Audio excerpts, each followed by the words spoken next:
talked about closing loopholes and getting rid of subsidies for corporations. But later in the speech, you also talked about fuel efficiency and some semiconductors and so forth.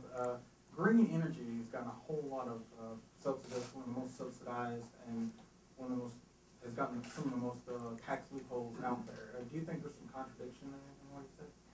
Well, I think there's a great deal of contradiction in what the president said, and I think clearly what we saw is just a sequel of all of the failed policies that the president has put forward in the past. We're living right now today, and the reason why the president had to give this speech is because his policies have so clearly failed.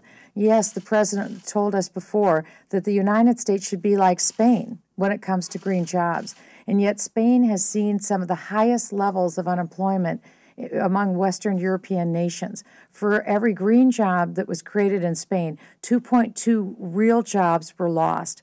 And we cannot repeat this type of job policy in the United States.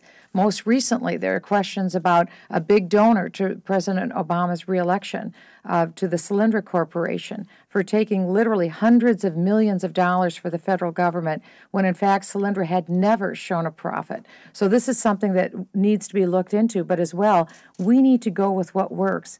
And clearly what doesn't work is to have the federal government, again, with government-directed solutions, choosing the winners and losers in this economy.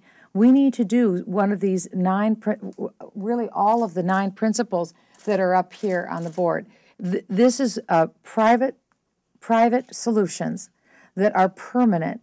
They are not temporary, and they are not government-directed. That's really the issue. We have to reframe how the United States is going to grow the economy. The president, from the very beginning, has embraced solutions that are temporary gimmicks. They come and they go. That's what we saw again tonight in the president's remarks.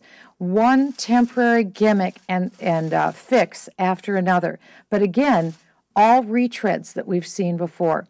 There was nothing in the president's speech tonight that shows and addresses that he really comprehends that the solutions need to come both from the private sector and that they need to be grounded in private solutions. I'm highly disappointed, and that's why I say that the United States Congress not only needs to not pass the president's plan, but we need to stop the principles and the plans that the president has already passed and put into place.